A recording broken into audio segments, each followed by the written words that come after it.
Mikel ওয়াইজাবালকে পেছনে থেকে ফেলে দেওয়ায় অবশ্য রিয়ালের ডাগ আউট এবং গ্যালারির সমর্থকেরা রেফারির লাল কার্ড সিদ্ধান্তে ক্ষোভই প্রকাশ করেছেন। তবে 10 জনের দলে পরিণত হলেও রিয়াল মাদ্রিদ আক্রমণ থেকে মনোযোগ হারিয়ে ফেলেনি। বিরতির আগে দলটি এগিয়ে যায় 2-0 গোলের ব্যবধানে। ম্যাচের 44 মিনিটে দ্বিতীয় গোলটি আসে আর্দা গুলার এবং এমবাপ্পের যৌথ চেষ্টায়।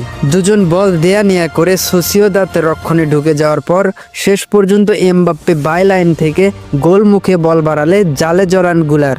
বিরতির পর 54তম মিনিটে দানি কারবাহাল বক্সের মধ্যে ফাউল করলে পেনাল্টি পায় সোসিয়েদাদ। সুযোগ কাজে লাগিয়ে ব্যবধান 2-1 করেন ওয়াইজাবাল। এরপর ম্যাচে আরও আধা ঘন্টার বেশি সময় বাকি থাকলেও সোসিয়েদাদ সমতা আনা দ্বিতীয় গোলটি করতে পারেনি। 4 ম্যাচে রিয়াল মাদ্রিদ 12 পয়েন্ট নিয়ে সবার ওপরে। অ্যাথলেটিক বিলবাও 3 ম্যাচে 9 পয়েন্ট নিয়ে 2-এ আছে।